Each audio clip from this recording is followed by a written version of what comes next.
moving to adult clinic actually was really good for me because it was a fresh start. My mum was very reluctant to let go. Like, we've even had like therapy sessions and stuff because she was so used to like hovering over me all the time, and it was always, let me check your sugars, let me have a look what they've been today, let me have a look what you've been doing, what you're eating. The doctors kind of advised as well for my mum to step back a little bit as well.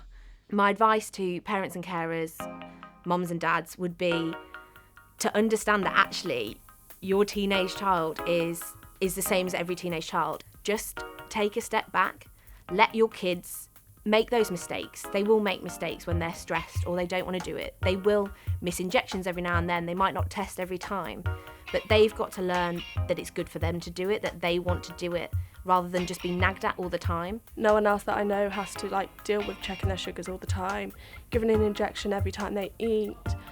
It's so much extra effort, which I just can't be bothered for. And there's been times where I've stopped it over a period of time and I've just been so frustrated, just want to be normal.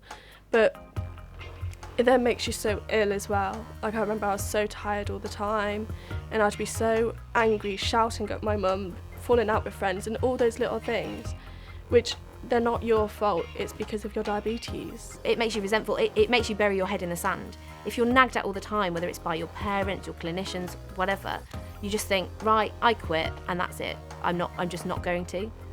And I did do that. I stopped testing my blood probably for an entire year because I did my injections, like I survived, I was fine, I never had DKA, but I was just like, I can't be bothered, you're telling me far too many things, you're nagging at me way too much, so I'm just going to focus on school instead. When I'm in that zone, I can't do it, I can't just snap out of it. But you slowly start to realise that you've got to look after it, otherwise it is stopping you from doing all this stuff. My biggest support network was my dietitian, because she took the time to get to know me.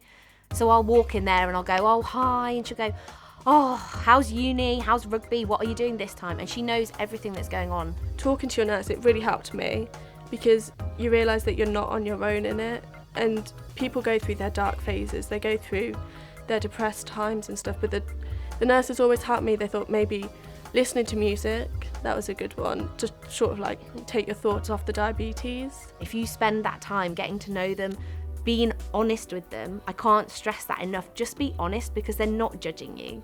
Then you will build that relationship and they will learn to really care about you, and you will almost feel like you're accountable to them as well, which I think is really helpful.